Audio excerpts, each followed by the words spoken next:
মই বিশ্বাস কৰো এই আটাইবোৰ আঁচনি যেতিয়া আমি ধৰাতললৈ আনিব পাৰিম আমাৰ অসমখন ভাৰতৰ ভিতৰতে এখন বিকশিত ৰাজ্য হিচাপে মূৰ দাঙি উঠিব।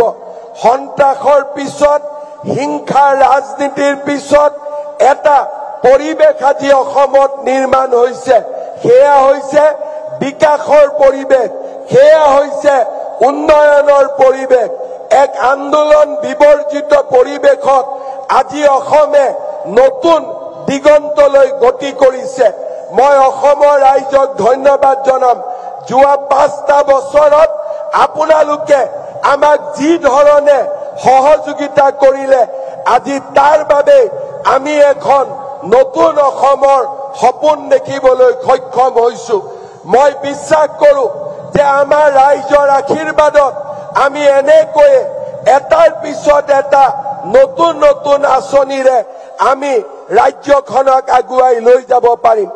আমি যেতিয়া গুৱাহাটীৰ ৰিং ৰোডৰ কথা কৈছিলো একাংশ লোকে আমাক হাঁহিছিলে।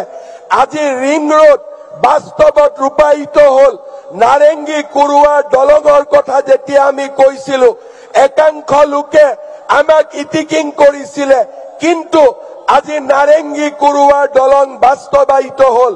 গুৱাহাটী উত্তৰ গুৱাহাটীৰ দলঙৰ কথা যেতিয়া আমাক কৈছিলো মানুহে আমাক হাঁহিছিলে, কিন্তু জানুৱাৰী মাহত মই প্ৰধানমন্ত্ৰী ডাঙৰীয়াক আমন্ত্ৰণ জনাইছো গুৱাহাটী আৰু উত্তৰ গুৱাহাটীৰ দলঙৰো শুভ উদ্বোধনৰ বাবে। অৰ্থাৎ আজি অসমে নতুন দিনৰ প্ৰত্যাহ্বান গ্ৰহণ কৰিছে, নতুন আশা বুকুত বান্ধি এখন নতুন অসম নিৰ্মাণৰ দিশত আগবাঢ়িছে। যিসকলে আমাক বিৰোধিতা কৰে তেখেতসকলকো মই কব খুজিছো অসমৰ বিকাশৰ গতিত, অসমৰ উন্নয়নৰ গতিত হিমালয়ো যদি আহি সন্মুখত থিয় হয় আমি হিমালয়কো অতিক্ৰম কৰি আগবাঢ়ি যাম আৰু এখন নতুন অসম আমি নিৰ্মাণ কৰিম।